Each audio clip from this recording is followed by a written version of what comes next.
Salve, salve Brasil! Sejam todos muito bem-vindos ao teu canal J. José Alessandro Neves. Tá tudo bem por aí? Tá tudo bacana? Tá tudo legal? Pessoal, no vídeo de hoje eu vou estar reagindo, trazendo aqui aqueles pontos importantíssimos de análise e reflexão sobre aqueles temas que, na verdade, tomam o debate público e aqui no Brasil, o YouTube está, de fato, pegando fogo. Professor Fábio Sabino, ele que é pioneiro na criticidade bíblica aqui do YouTube e na Academia Brasileira, tem atraído muitos oponentes, colegas de atividade acadêmica que, de forma metodológica, teórica, têm um olhar diferente para a Bíblia, a ideia de Deus, Jesus, Antigo, Novo Testamento. E o professor Fábio Sabino tem cada vez mais ocupado esses espaços nos chamados podcasts. E como eu prometi para vocês, eu não reagirei mais àquele circo patético, é meu direito de opinião, que ninguém sabe o que estão falando, o cara entra burro e sai jumento, chamado um versus eles. Isso para mim já deu. Mas quando o debate for pau a pau, seja numa espécie de contraponto, diálogo, não é verdade? Fica mais construtivo. Então, antes de tudo, eu quero parabenizar o professor Fábio Sabino, o seu colega debatedor, articulador, interlocutor, porque nós vamos tratar deste tema que vai aparecer aí na tela.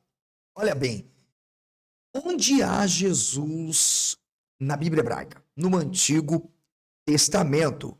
O pastor foi corajoso em encarar um dos maiores especialista em crítica bíblica no Brasil. Vamos ver o que vai dar. Mas antes eu quero pedir a você para sentar o dedo no like, compartilhar, porque senão você vai esquecer, eu sei disso, beleza? É o mínimo que eu posso pedir para você. Lembrando que o meu canal está configurado para admitir comentários somente para contas que tenham se inscrito aqui no meu canal pelo menos há uma semana atrás. E lembrando, também não estamos admitindo qualquer conta criada em dias, por exemplo, do mês de dezembro e assim será sucessivamente. Eu não estou mendigando inscritos. Estou aqui atrás de mentes que queiram, de forma respeitosa, ética, se desenvolverem crítica e cognitivamente. Aqui, criminosos, haters que vêm para atacar, não terão vez. Se você quiser contribuir com o meu trabalho, olha, o meu Pix fica aqui. Você pode mandar a sua contribuição se tornando membro do meu canal. Dá uma olhada. Você vai ver os privilégios e benefícios que vão mudar a sua vida. Beleza? Cooperador, exclusivo e prêmio. Sem contar que você será imergido em um ambiente altamente de criticidade e desenvolvimento em busca do conhecimento. Dito isto, vamos ao que interessa. Está na tela. Professor Fábio Sabino, este é o debate.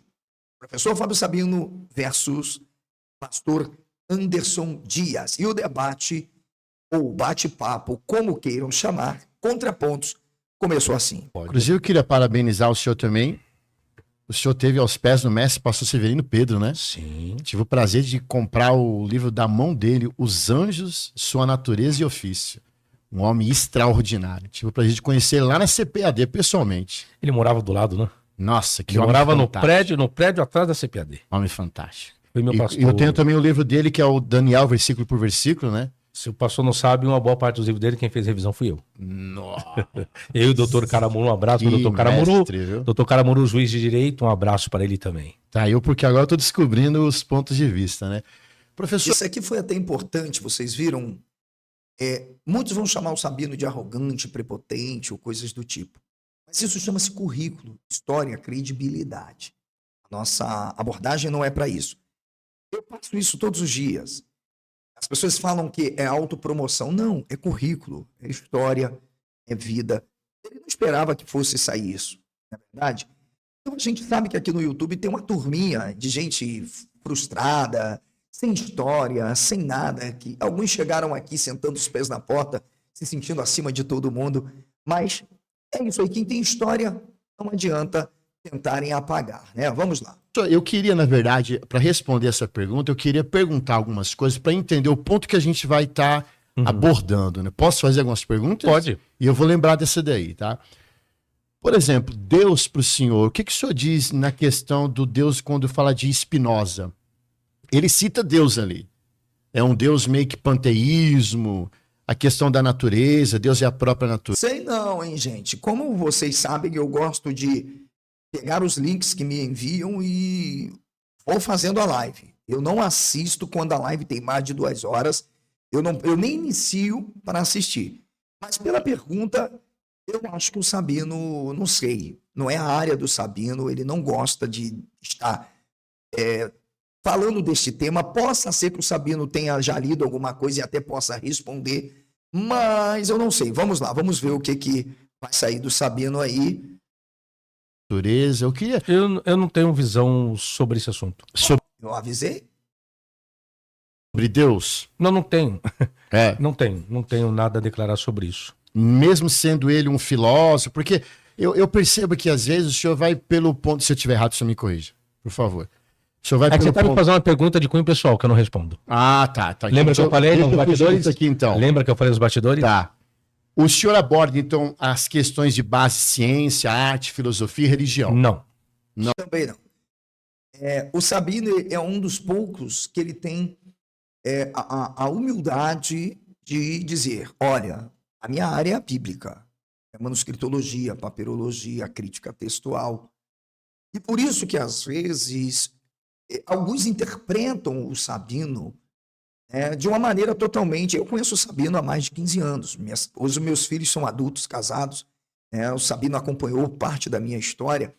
E as pessoas interpretam.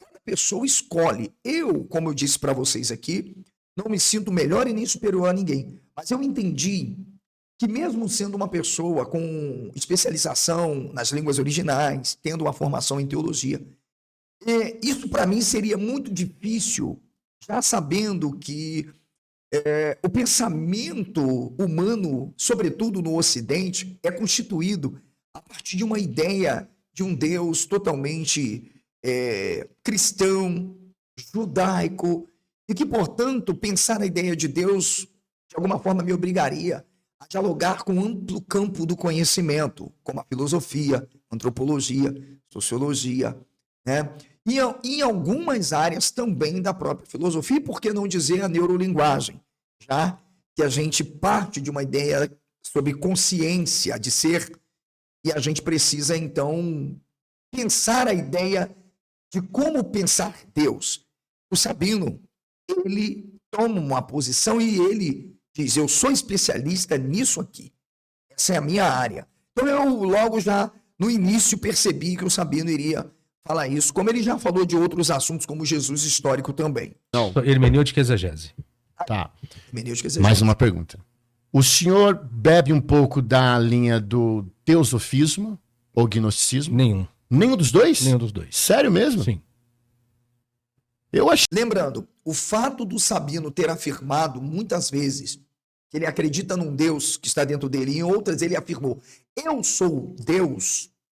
Portanto, concebendo a ideia do homem quanto seus atributos e capacidade de se autodeterminar, eu até disse, concebendo uma ideia antiga de que os homens eram divinizados por seus atributos, o Sabino, ele se coloca nessa condição, já expliquei isso, mas não se dizendo Deus como detentor de poderes mágicos, sobrenaturais, porque, aliás, isso nem existia no mundo antigo. Tudo era dramaturgia, tudo era, na verdade, uma forma de transferir para os atos heróicos os fenômenos próprios da natureza, né? O que ficou por alguns conhecido como enoteísmo, mas eu já disse que é o contrário, porque não havia uma crença na natureza, havia uma mimetização da natureza na figura humana, ou seja, se transportava os fenômenos naturais para as características e atributos dos reis e heróis. Achei que o senhor aí bebia um pouquinho da Não. questão do gnosticismo, Não, né? a minha exegese é minha.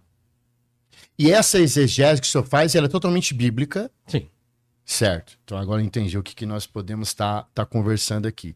O pastor é interessante, né, gente? Eu não sei se eu posso falar isso agora, porque eu não assisti o vídeo, mas ele está sendo cauteloso. Não conheço o pastor, ele está sendo muito cauteloso, ele está indo comendo pelas beiradas, talvez querendo se encontrar para saber o que eu posso debater com ele. Só que tem um tema a live, perdão, o debate. O debate é: onde está Jesus no Antigo Testamento? Assim, me preocupa que as perguntas que o pastor vai fazendo, ela ainda não tem conexão nenhuma delas com o tema. Isso me preocupa, entende? Mas vamos ver onde isso vai dar. Possa ser que eu esteja equivocado e eu não vou editar o vídeo para depois consertar. E deixa o seu comentário aqui se é essa mesma impressão que você teve. A gente encontra Jesus por várias citações no Velho Testamento, né? Inclusive o próprio Senhor Jesus Cristo, nas citações do Novo, refere-se ao Velho. Opa, aqui eu quero ver qual vai ser a resposta do Sabino. Essa eu vou pagar para ver. Porque o pastor, olhando o pastor Anderson Dias, que eu não conheço, estou conhecendo pela primeira vez, pelo menos em relação ao debate público, ele afirma que há citação de Jesus ou qualquer tipo de arquétipo, antitipo, vamos dizer, de Jesus no Antigo Testamento. Porém, ao fazer essa afirmação, ele já sai de uma análise histórico-crítica e exegética do documento. Eu chamo de documento a Bíblia hebraica e o Novo Testamento. Porque ele leva, primeiro, a ideia de um Jesus no Antigo para o Novo. Como se o Novo Testamento, na verdade, fosse uma continuidade de ideias, de perspectivas e, sobretudo, de teologias do Antigo Testamento. Ora, nós temos uma comunidade muito próxima ali, que é a comunidade dos essênios, que é suficiente para a gente mostrar que o Novo Testamento tem uma nova configuração, sobretudo quando vai pensar a teologia paulina e também os próprios evangelhos. E que os evangelhos são, na verdade, historicização das piores, da pior forçada para tentar atrair alguns, sobretudo, messianistas ou messiânicos, a ideia de que aquela figura pudesse ser uma espécie de líder prometido. Mas os judeus jamais esperaram um Salvador que fosse ser sacrificado, morto, entende? Sobretudo, Deus encarnado. Não há isso na teologia judaica. Mas vamos ouvir o mestre Sabino aí e o que o pastor vai... Quando ele fala de Moisés, que disse... Inclusive, eu tenho os textos aqui também pra gente estar colocando. E é o que nós vamos usar. Pra gente... Isso é muito legal. Porque, professor, tinha um pessoal falando assim, vamos ver se ele vai usar texto para combater a mitologia. Pô, que pensamento é esse? Não entendi, mas tudo bem. Não dá para entender, né? Então, assim, do que o senhor perguntou para mim, vamos lá. Jesus no Velho Testamento. Eu vi um vídeo, se eu tiver errado isso também, o senhor, por favor, me corrija. Uhum. Que o senhor comentou que Jesus confessou seus pecados. A gente pode falar alguma... Gente, mas isso aí não tem nada. Isso aí não tem a ver com o tema. Então, isso aí. Mas é complicado. O pastor está meio perdido na formulação das suas proposições para o tema. O tema está aparecendo o tema aí para você? Eu deixei bem pequeno porque eu quero ficar aparecendo para você também. Onde está Jesus no Antigo Testamento? É só isso. Porque a questão é onde está Jesus no Novo Testamento? E não, os atributos de Jesus, seu papel soteriológico. Você está entendendo? Por isso que eu digo que o grande problema no debate hoje, já me falaram, professor, comigo se for debater, primeiro é a sistematização do nosso objeto de investigação e análise crítica. Eu não posso sair atirando para tudo quanto é lado, fazendo uma abordagem desconexa, perdendo o alvo. E mesmo que tentem dizer, não, mas a gente tem que fazer uma introdução, mas a introdução tem que ser linearmente em relação àquele tema. Entende? É o mesmo que você dizer, doutrina da expiação é um tema, doutrina da predestinação é um outro tema, doutrina da regeneração é outro tema, doutrina da depravação total é outro tema, doutrina da soberania é outro tema, doutrina da natureza de Jesus é outro tema. Ou seja, não pode misturar. Uma coisa disso aí. E sobre Jesus. Não, a gente pode depois, porque o tema não é esse, né? Não, mas eu queria abordar. Opa, peraí. Eu não vou voltar não, porque senão vai ficar meu vídeo longo. Vocês ouviram? O tema não é esse. O Sabino acordou. É por isso que eu gosto de fazer a live assim. Se eu cometer equívocos, eu estou gravando, você está percebendo que é gravado. Eu não edito, gente. Eu edito assim, se de repente na hora eu falar alguma coisa que eu entenda que seja de ordem muito mais pessoal e os colegas possam se ofender, tudo bem, eu até faço uma edição e corto. Agora, porque não, eu não vou voltar. Eu disse, não está no tema. O pastor está meio perdido na formulação justamente da sua questão ao debate. Queria, na verdade, é meio que mingau pelas beiradas da questão de Jesus para ver o que eu vou entrar com o senhor especificamente para responder e falar sobre isso. Não, né? Mas aí não tem. Ô, colega pastor, com o meu mais sincero respeito ao digníssimo pastor, nada do que o senhor falou tem relação com o tema, pastor. Eu tô com... Não. O tema é, onde está Jesus no Antigo Testamento?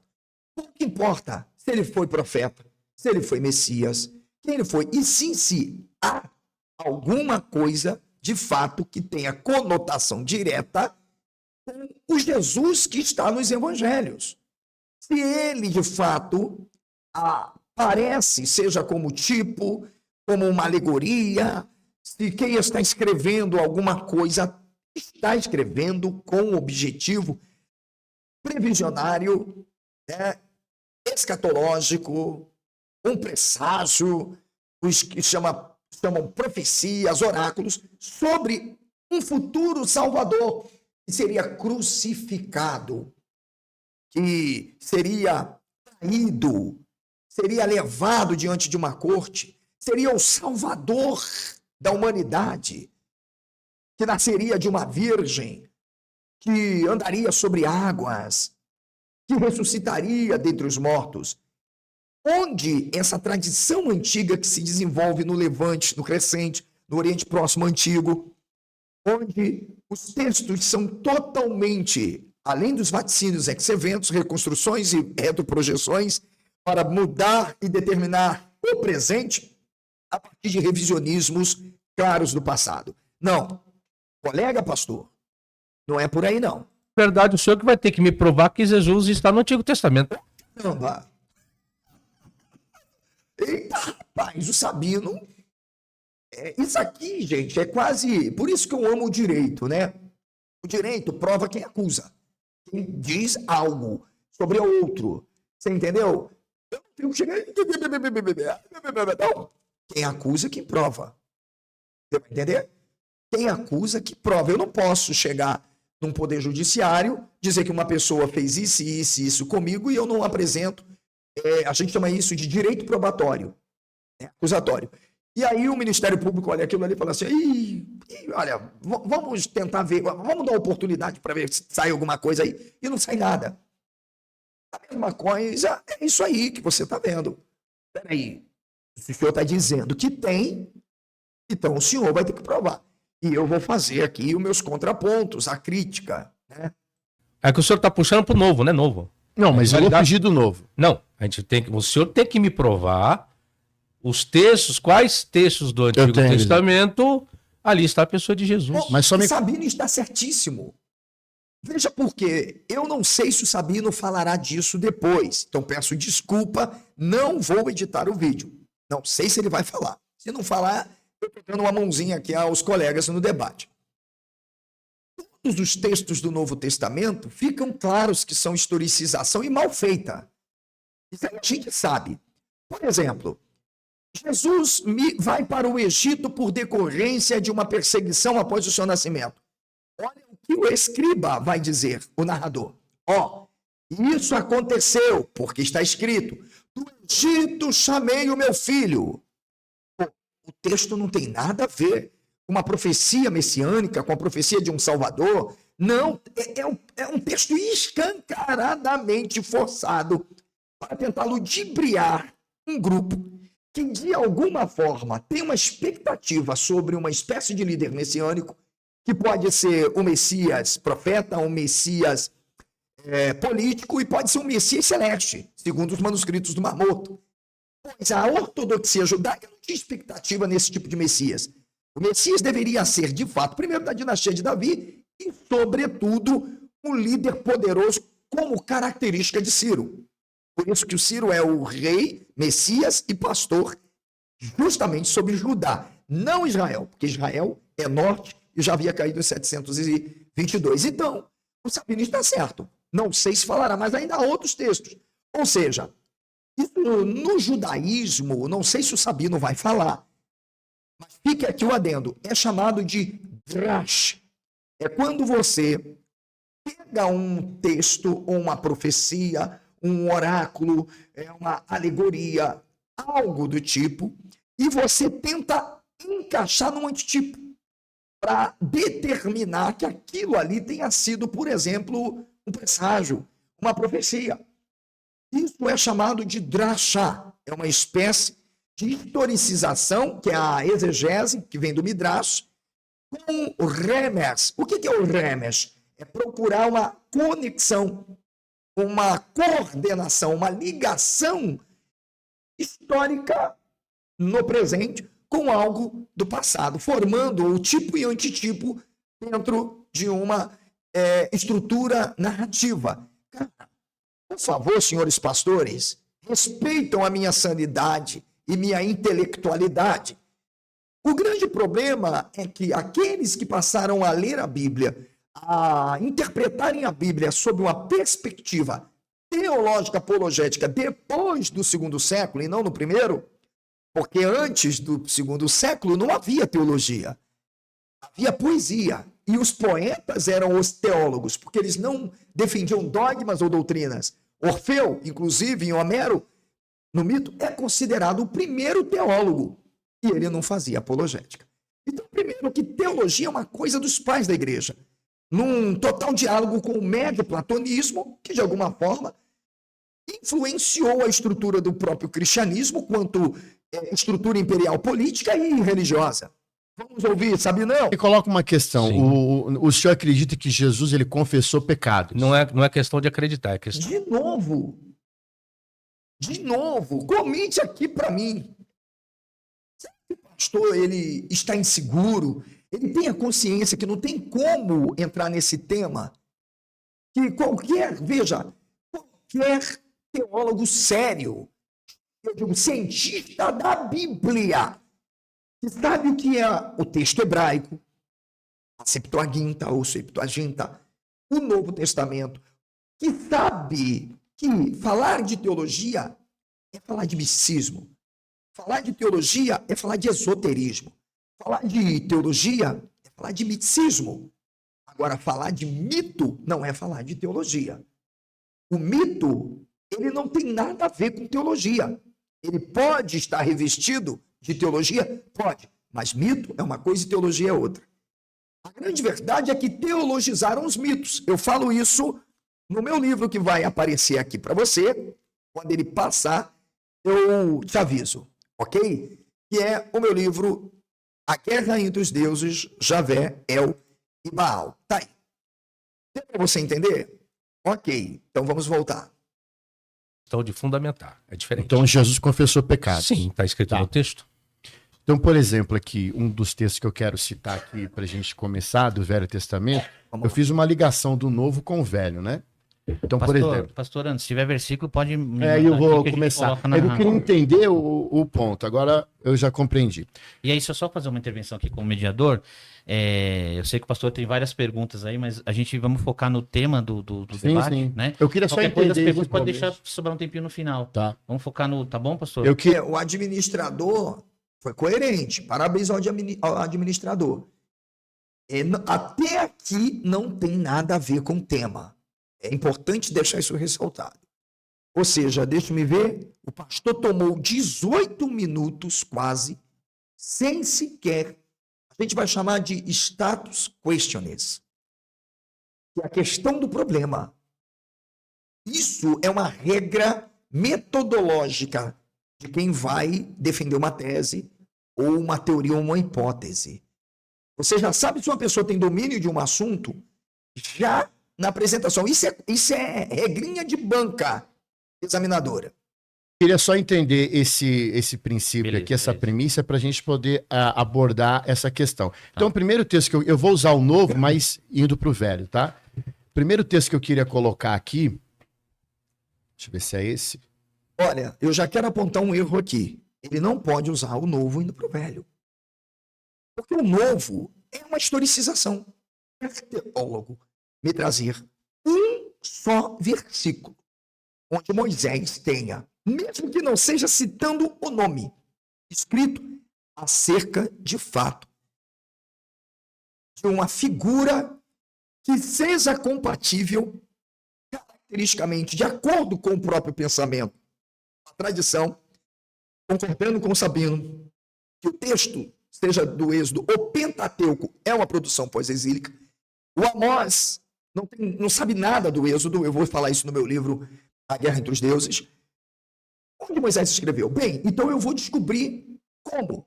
Alegorismo. Porque justamente o Evangelho de João coloca Jesus como uma rocha. Sim, o texto é claro, pois é justamente o fato de o Moisés também tocar numa rocha, se faz uma interpretação de que Jesus possivelmente pode prefigurar, retratar a figura como de uma rocha, porque deu água e saciou a sede do povo. Porém, aí já tem um grande problema, que é da nossa parte. Moisés não escreveu nada, já se sabe, e ainda se tem dúvida se Esdras tem escrito, mas já não está mais nas mãos de Moisés, como personagem histórico ou literário, ter escrito qualquer coisa. É impossível. Impossível. Impossível mais ainda alguém que, se entendermos que foi uma figura histórica, ter criado um povo, o mito do Êxodo é uma mentira, é mentira quanto formas e estruturas, a gente quer dizer aqui um mito de fundação, tá, para cumprimento de perspectivas das comunidades. Israel nunca esteve no Egito. Israel é aquele povo que vai se constituir quanto configuração. Depois do exílio será inventado um Israel, porque o que se tem são cananitas. São povos que estão ali no norte, envolvidos como comunidades campesinas, agrárias, clãs, e o Israel só vai ser inventado depois do exílio para ser uma antítese ou até antagonismo direto a Judá.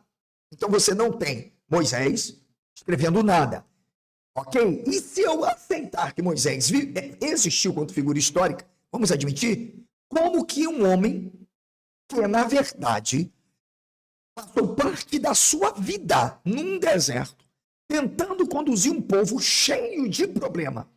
Aliás, o Pentateuco, vocês já viram, são 5 livros, ou o Rumás, como alguns chamam da palavra Ramesh, que quer dizer 5, né?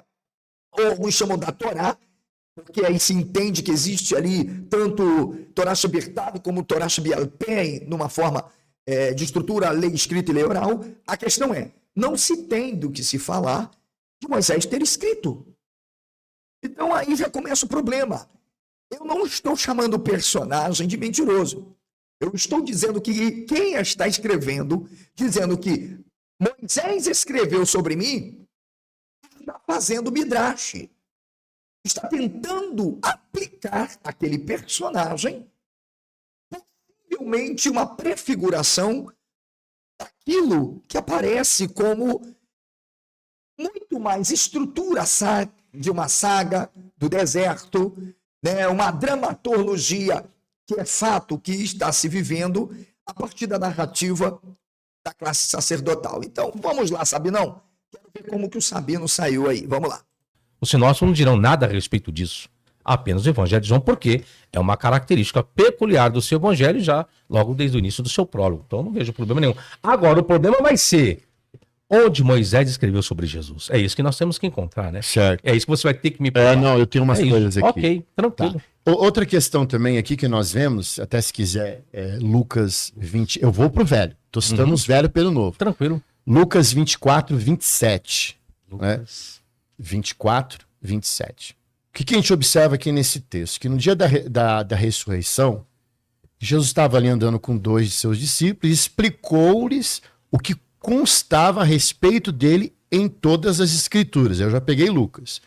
Então ele diz assim, começando por Moisés e todos os profetas, explicou-lhes o que constava a respeito dele em todas as escrituras. Então Jesus colocou numa totalidade, agora já citando aqui, indo para o Evangelho de Lucas, sim, no sinóptico. Ele não fala especificamente como ele citou em João, mas ele fala que constava a respeito dele em todas as escrituras, mestre. Que o senhor pode dizer. Aí ele faz a pergunta, também. então, se nós aceitarmos a veracidade, né, dessa informação de Lucas, que também é um outro evangelho problemático, ainda mais pelo seu tipo textual, que não é do tipo textual alexandrino, que é um evangelho de harmonizações, e o evangelho que mais mitologia tem de construções, isso também já pelo seu prólogo, para quem ele escreve para um homem praticamente... Inclusive mitologia paralelamente mimetizada romana, como a aparição de Jesus no caminho de Damasco para 2 discípulos. Leia Plutarco de Queronei, o mito de Rômulo. pagão, devidamente o seu nome, mas colocamos dessa forma, eu acho até interessante ver, sabe por quê? Porque se nós generalizarmos, aí entra até os livros apócrifos, né? Porque até então não existe a canonização desse período, né? A canonização do Antigo Testamento se dá em 90 depois de Cristo no concílio de Avni por Yohanan Bezakai. Então, se ele fala por Moisés, vamos colocar o Pentateuco para facilitar a didática, e por todos os profetas, então por todos os profetas entraria até Baruque, Enoque, que eram livros proféticos já escritos, né? Explicava-lhes o que deles se achava em todas as escrituras. Se está generalizando todas as escrituras, entra aí até o apócrifo. Aí a gente poderia até debater um pouquinho de Enoque. Aí tem lá a figura do filho do homem no livro de Enoque, vai falar a respeito do julgamento final e tantas outras coisas. É o livro de Enoque que não foi canonizado, que eu acredito que deveria ter sido. Com certeza. Mas tranquilo também, pastor, a respeito disso. Eu concordo contigo, porque assim, eu não concordo, não vou dizer que eu não concordo, mas eu vou muito aos livros apócrifos. Amo os livros de Macabeus, livro de Enoque. Eu trabalho um pouco da questão da angelologia, né? Lembrando o pastor Severino Pedro. E eu tenho, que a gente fala de anjo, a gente tem que buscar um pouco em Enoque. Uma outra coisa também, mestre, eu vou citar agora um Velho Testamento, tá? Eu tô ligando aqui. Esse texto é um texto que a tradição está trabalhando, inclusive, para poder, como gancho, fortalecer os pilares de Judá através de Ciro, rei da Pérsia, que vai ser o Messias, o Mashiach.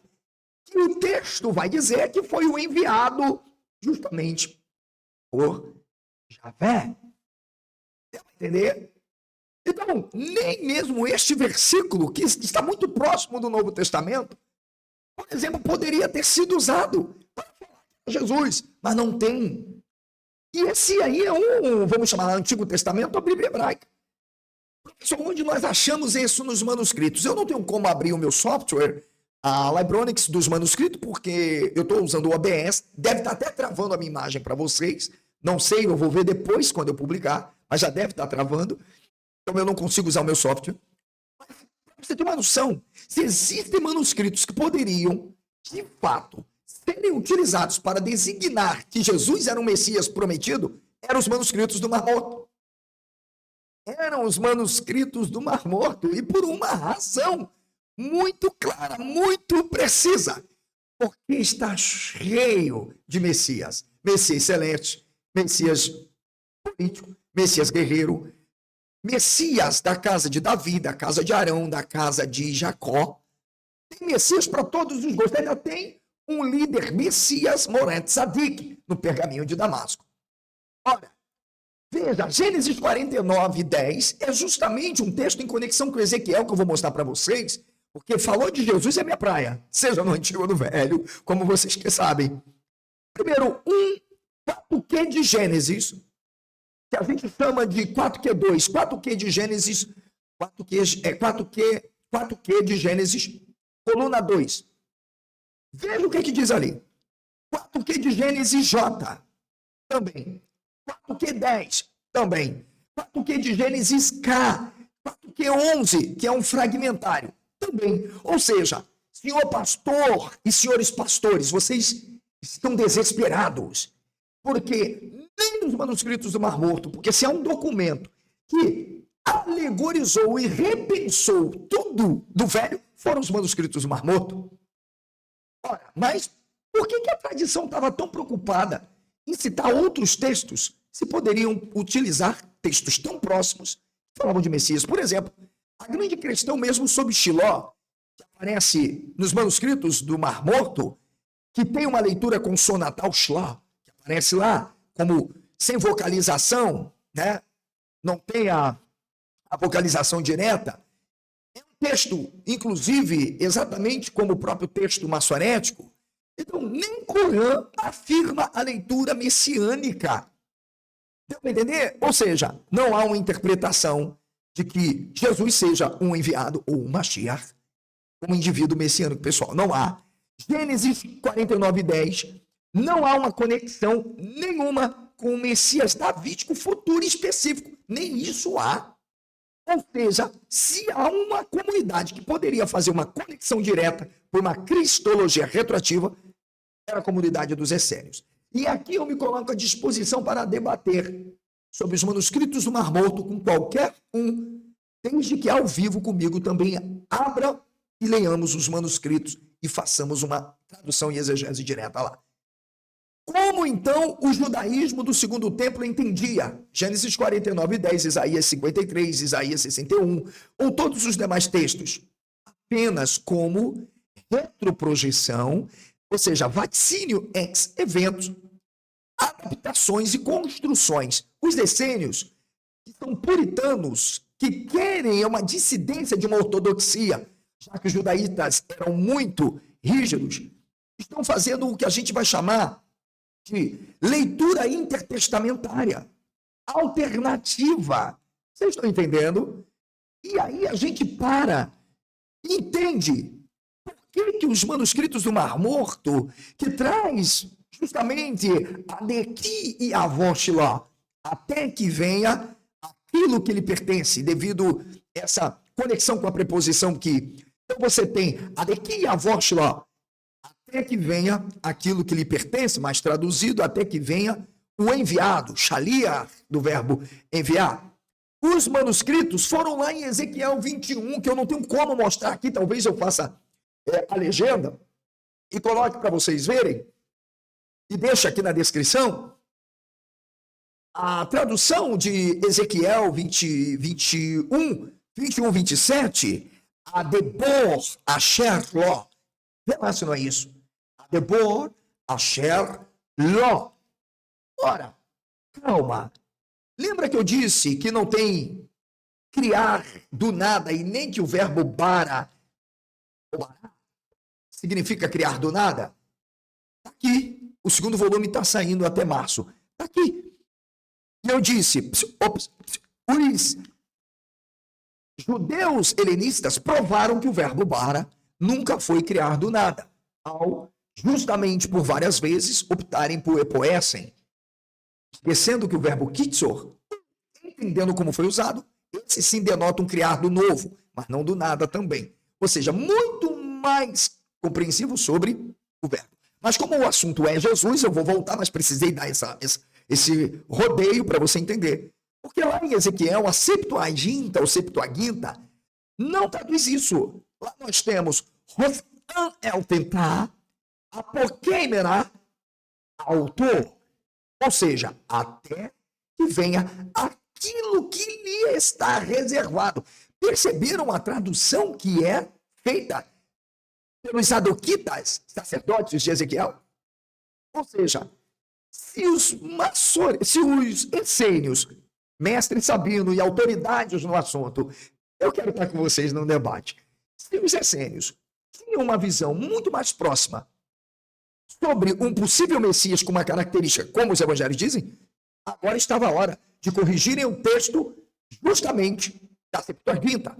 Pois você tem ali uma estrutura, um advérbio ader, ali, você tem um conectivo ou an, você tem o verbo help, você tem o pronome muito claro, oblíquo, le, está correlato, tá? Apokeimena, autor, reservado para ele, ou lei está reservado. Ou seja, por que os essênios não corrigiram? Ou seja, isso enfraquece qualquer leitura messiânica ou dogmática. Portanto, os coranitas esperavam o Messias? Sim, muito mais do que aquilo que você vê no Novo Testamento. Mas não como os próprios evangelhos dizem. Isso por quê? Porque não há nada na Bíblia hebraica que fale de alguém com essa característica de um Jesus. Por isso se buscou tentar conectivos com profecias absurdamente que não tem nada a ver. São textos muito próximos daqueles fatos retroprojetados, vaticínios, ex-eventos e entre outros de intervenção. Corã esperava 2 messias como sacerdotes. Um da tribo de Arão, chamado Mashiach Beit Haron. Esse, sobretudo, era um Messias que governaria pelo meio da lei. O cetro não se arredará de Judá, nem o legislador de seus pés. Mas também esperava um real, um que pudesse estar. Mas seria sobre Israel? Não, porque Israel é norte. E é aqui que está o problema. Porque como estamos quase no Novo Testamento, já há um conceito de que o reino foi tomado e Israel integrado a Judá. O mito da unificação das casas. E, portanto, é o Messias de Jacó. Quem é que teve o nome mudado? De Jacó para Israel? Tudo isso depois do exílio. Ou seja, nenhum texto corânico conecta explicitamente qualquer profecia ligada a uma figura tal como dessa forma. Portanto, o único Messias que nós temos em Gênesis 10 é o Messias escatológico. Ou seja, esse versículo, sobretudo, que é muito utilizado, ele não ocupa papel algum central na própria escatologia corâmica. Ah, professor, mas e aí como é que fica essa situação? O Sabino, com certeza, vai explicar e nós vamos ver agora. Isso é porque eu só analisei esse, mas eu posso analisar outros também. Vamos lá. Eu já vou citar, a partir daqui, só citando velhos agora, tá? Tranquilo. Então, o que a gente observa nesse texto de Isaías 53:12? Então, mais cedo, antes da sua ressurreição, a gente observa que Jesus, ele aponta para esse texto. Isso antes da sua ressurreição. E ele diz, agora eu estou coligando a fala dele de Lucas 22:37, mas o tema aqui é Isaías 53:12. O que ele diz? Pois lhe digo que é preciso, eu grifo, que se cumpra é preciso, quer dizer, era necessário, que se cumpra em mim o que está escrito. Ele foi contado com os malfeitores, pois o que a mim se refere está sendo cumprido. E ele estava dizendo ali de Lucas 22:37. Essa coligação de Isaías 53:12. Mas deixa eu te fazer a pergunta, quem está dizendo isso é Jesus ou o próprio escritor da narrativa? O próprio escritor. Ah, tá, então não é Jesus. É. Aí não... Mais um que acompanhou Jesus. Pelo menos foi honesto. Aqui acabou. Foi honesto. Por quê? Só para segurar um pouquinho aqui para vocês. Pelo menos do ponto de vista, tá, gente, do que eu pude ver, o pastor foi honesto. Eu vou pegar aqui, vou tentar abrir o material aqui.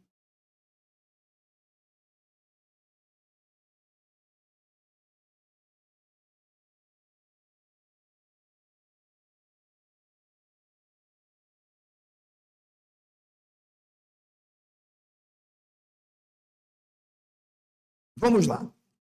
Primeiro, o servo sofredor, qualquer especialista em Bíblia hebraica, sabe que o próprio texto deixa claro que não tem absolutamente nada a ver com Jesus. O escritor, ele erroneamente, e é outra coisa que a gente precisa saber, Lucas não é um judeu, é um grego. que provavelmente foi criado em Delfos, dá para ver pelo seu estilo, domínio inclusive de um grego maravilhosíssimo, tá? Estética, eu costumo dizer plutarquiana, incrível. O escritor mais judeu parece ser Mateus e João, e o menos judeu de todos, Marcos. Então você tem uma guerra de produção de ideias que tentam enquadrar Jesus, e veja que eles discordam entre si. Um diz que Jesus é da descendência de fulano, o outro ele veio de Beltrano. Um tira Jesus de Belém, porque tem uma profecia que diz, e de ti, Belém, és menor entre as tribos de sairá o Messias. Ou seja, já quem diga que isso é uma profecia historicizada. Ok? Então, eu tenho um vídeo aqui completo. Eu tive um aluno fanático. Ele tem um canal aqui no YouTube que um cara foi meu aluno de hebraico. Por causa da crença, ele não aceitava entender o texto. Isaías, primeiro, vamos entender o contexto de Isaías 53, mesmo que o Sabino vá falar, porque se fosse para eu ficar ouvindo o Sabino, eu não faria reação.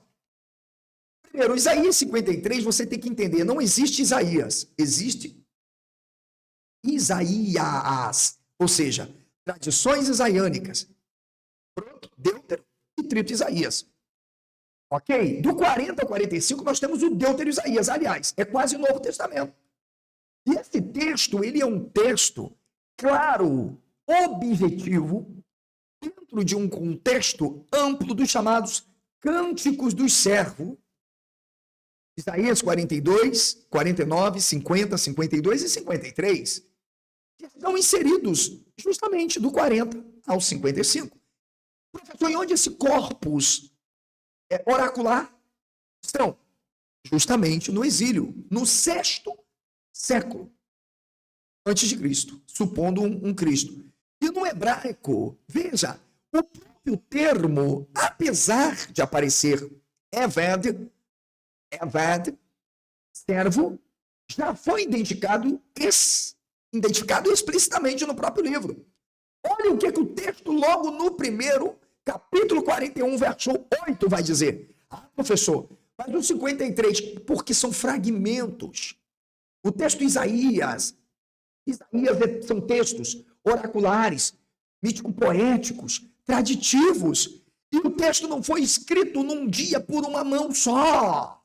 São unidades literárias. E é por isso que você tem, tu és Israel, o meu servo. Mas o coitado do pastor e outros pastores querem que Isaías 53, porque aparece o meu servo sofredor, seja uma profecia sobre Jesus. E o que falarmos de Isaías 45, 4? Por amor do meu servo, Jacó e de Israel, meu eleito. E aqui tem um problema. Percebeu a ideia de um velho Jacó e de um novo Israel? O próprio texto conectado em hebraico demonstra que estão falando de duas figuras, porque são tradições explicando. Ou seja, o Israel é inventado depois do exílio, por decorrência do domínio de Judá, para tomar toda a estrutura. Portanto, o próprio texto define que o servo é Israel. Deu para entender? Porque o Israel já foi inventado. A gente vai chamar aqui de Israel-Judá, porque já há um Judá instituído por Ciro, que foi chamado de rei, Messias, e mais o quê? E mais o quê? Pastor. Quando eu leio, por exemplo, o Salmo 23, quem vocês acham que eu vejo ali? Hashem roilo irsa. E não, irsa. Irsa. Quem é? A gente está vendo muito claro que tanto o Judá quanto Israel haviam sido humilhados pelas nações. Invasão de 722, invasão ali depois de 500 e pouco. Então você tem, justamente por isso vai haver uma reabilitação. Isaías 53, você observa que o próprio servo está vivo. Ele não está. O cativeiro foi não só uma tragédia, foi uma redenção. Por isso a arca.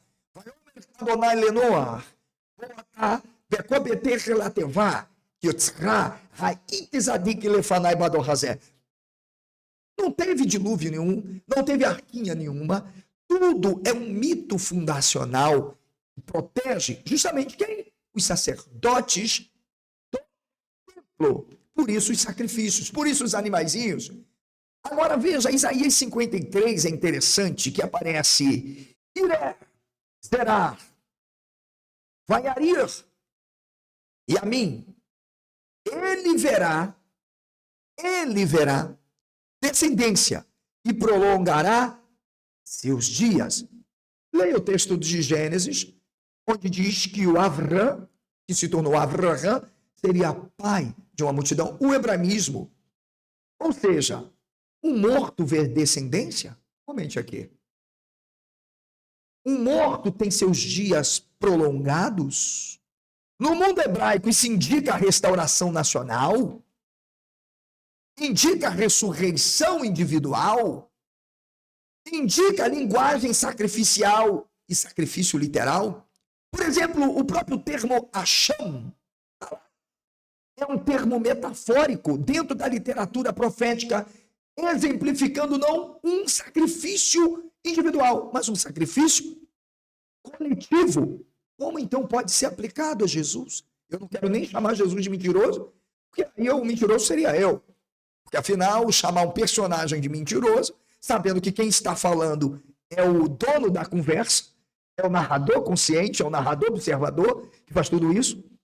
Então você percebe que, como houve uma luta constante entre Judá, sul e norte Israel, agora Judá sob o domínio, o povo da terra não quer voltar ao domínio de Judá. É preciso entender que agora há uma unificação e um único domínio, um só reino. Por isso, o servo sofre pelos outros povos, mas não é nação.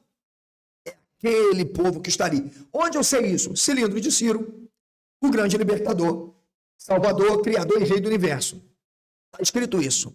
E, aliás, se Javé tivesse criado alguma coisa, o El, o Ciro tomou tudo, porque ele vai declarar: eu sou Ciro, rei de Assã, o Criador do Universo, o Rei de toda a Terra. Mas ele não está falando universo, cosmologia e nem terra, planeta.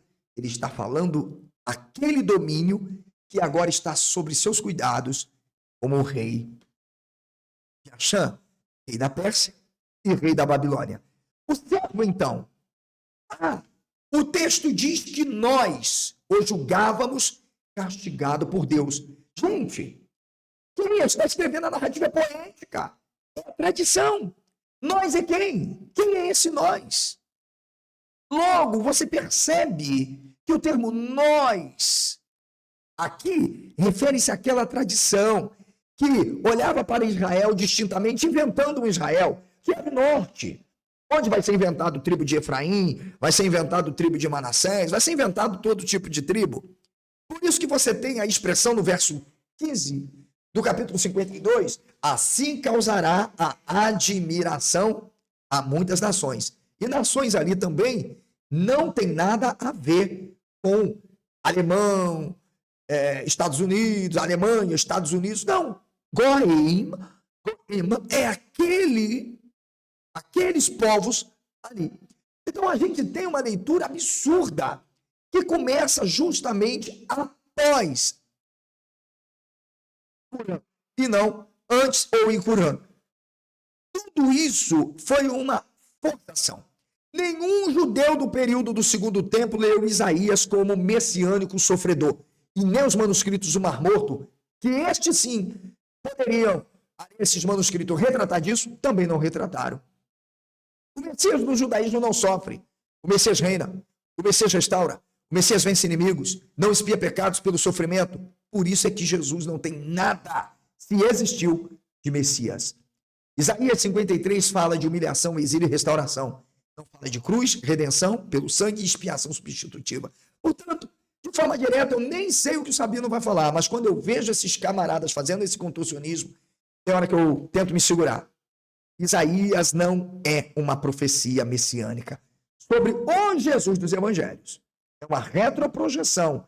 E a esperança que está no solo de um libertador, olhando agora para o norte, que recusa ser dominado pelo sul, quando Ciro financia e fortalece Ex-Anemias e Zorobabel para, numa espécie de Judá, vassalo da Pérsia, construir o templo onde vão colher impostos e entregar para Ciro. Olha o diálogo intertextual. Bíblia hebraica, cilindro de Ciro. Bíblia hebraica, cilindro de Ciro. Vamos ouvir o Sabino, porque eu acho que eu já tomei muito tempo. Vamos lá. Eita, nós! Quem acompanha Jesus? Esse caso que ele cita aqui, Lucas. Lucas acompanhou Jesus? De onde Não, você tira isso? eu digo acompanhou assim a proximidade dos fatos, né? Da história. Não. Como? Não, eu vou deixar o Sabino falar. Como? O próprio Lucas. Veja, eu não vou nem fazer anacronismo. 85, 90. Ele diz que os que escreveram sobre Jesus escreveram absurdamente errados. Gente, é algo assim, absurdo. Os que escreveram sobre Jesus, ele vai começar. Ele vai dizer, olha, tendo, pois muitos, tentado empreender a narração dos fatos, narração de exegese, que entre nós aconteceram também a mim. Ou seja, ele mesmo vai dizer que ele vai tentar pôr em ordem o que ele vai chamar de fatos. Ele não está nem falando de biografias. Não tem como. Primeiro que a gente já sabe que os evangelhos não são biografias, nem memórias e nem história. Mas quando se é pastor e se faz teologia, a Bíblia é um monumento de fetiche, de misticismo e misticismo. Não, coloca o capítulo primeiro, por favor. Vamos lá que não. O de Lucas? Não, aí Esse já é é uma o- argumentação meio equivocada, Pode ser. pastor. Capítulo primeiro de Lucas, é? Primeiro de Lucas? É? Vamos lá. Ah, o primeiro. Só colocar o capítulo primeiro aí de Lucas. Tá. Aqui, O azul lá, Lucas. Lucas. LC. O azul ali, ó. O azul ali, ó. Aí, Aqui, boa. Os 4 evangelhos. Lembre-se que os 4 evangelhos estão nesse azul e Atos aí. Capítulo primeiro está aí. Já está escrito aqui, o versículo primeiro. Tendo, pois, muitos empreendido E perdepepoloi e perquerença. pôr em ordem a narração dos fatos que entre nós se cumpriram. Ele está dizendo Anacestai de diz- pessoas que já tinham escrito alguma coisa. Lucas, E ele diz, por exemplo, aparição no caminho de Emaús. Ninguém escreveu, só Lucas. E a narração está todinha com Plutarco de Queroneia no mito de Rômulo. Mas os camaradas não precisam ler, precisam estudar. Comente aqui, crianças. está muito distante. Próximo versículo. Segundo nos transmitiram, esses que lá escreveram, os mesmos que os presenciaram no plural. Esses que não presenciaram Jesus, tá? Certo. Presenciaram outras testemunhas. Então Lucas está muito aqui de distância, tá? Ok. Desde o princípio foram ministros da palavra. Próximo versículo. Ruperetas. A inteligência Galera, aqui a gente vai já poder dizer que o Sabino sepulta mais um argumento. E aqui não é rasgação de seda. Eu estou sendo honesto, não teria problema algum. Como o vídeo é muito longo, vamos fazer um acordo, ok? Deu trabalho para gravar este conteúdo, muito trabalho. Vocês sabem que o meu OBS está travando muito. Eu preciso de uma nova webcam. Infelizmente a minha já deu o que deu, né? 11 anos com essa mesma webcam. E eu tenho o canal como uma extensão da minha vida acadêmica, profissional. Eu vendo meus livros, vendo meus cursos, tenho minha atividade aqui. Mas o canal é um produto como ponte dessa conexão entre o que eu posso oferecer e o que você deseja receber. Então, se você deseja que eu faça a parte 2, analisando cada argumento do Sabino e do pastor, você manda a sua contribuição. Vamos bater uma meta, pelo menos, de 5.000 views rápido aqui neste vídeo. Compartilhe em todos os grupos que você puder. E aí a gente vai parar para poder analisar. Deixa um valeu demais aqui se você quiser. Mas se quiser mandar o seu Pix, vai ficar aí à sua disposição. Assine membro, mesmo que seja por um mês aqui, desfruta do ambiente que você vai ter. Se você quiser comprar o meu livro sendo membro do canal e inscrito pelo menos há 3 meses, e eu tenho como conferir, e provo que tenho, tá, gente? Então, olha, você tem 5% de desconto. O meu livro, A Verdadeira Face do Jesus Histórico, uma desconstrução, aqui, ó, ideológica de uma construção ideológica. Beleza. São quase 300 páginas para você entender o que é Jesus histórico. O meu mais novo lançamento, que vai bombar e já está dando o que falar no Brasil, eu mal publiquei, ok? Javé é o Ibaal, a guerra entre os deuses. O ápice de um Deus que se tornou o Senhor da aliança e nunca foi Deus. Eita, nós! E o meu cartão postal, prefácio do professor Fábio Sabino, comentário analítico e crítico, doutorando Rafael Lima. Um livro que hoje tem sido referências em pesquisa e citação, best-seller, e na nova editora Wake Up, já estamos em busca de mais um best-seller agora pela Wake Up. Tomara que a gente consiga chegar lá, porque não está fácil no Brasil, não se investe tanto em conhecimento e o povo não gosta de ler. Aqui, volume 1, Deus criou tudo do nada. Aqui é uma análise morfossintática, gramatical, interna, dialogando com análise cognato intercultural. Você vai gostar. No volume 2 eu vou trabalhar mais a questão das perspectivas mítico-poéticas do conceito de criar. Beleza. Também recomendo a leitura do livro O Assassino Invisível. Vale a pena, do Guilherme Almeida. Que livraço! É impactante. Entre em contato comigo que eu te coloco em contato com o Guilherme Almeida e você vai, de fato, adquirir esse trabalho. Também o meu livro em coautoria, que vale a pena. Minha gente, a 10ª parte. O preço da salvação, um imposto sacralizado. Para você deixar os pastores loucos, porque nós vamos mostrar que o dízimo nunca foi sacralizado. Os judeus sacralizaram os sacerdotes para poderem tirar o suor do trabalho alheio. Vale a pena, hein? Entre em contato comigo. Aquele meu trabalho de 2024 também já está disponível, que é A Serpente do Éden. Aquele ensaio, mas ficou bacana, todo mundo está gostando, onde eu analiso também a Estela de Teodan e vou mostrar que o homem genérico chamado Adão não existe. O mito de Adão, criadinho do barril, é o mito de Judá. Como uma contracrítica ao mito de Dan, que também criou o seu homem conforme a sua imagem. Onde está isso? Leia meu livro que vocês verão justamente nos profetas. Mas eu vou dar uma deixa.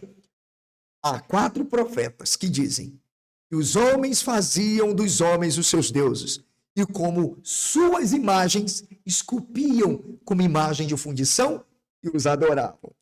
Os homens eram deuses.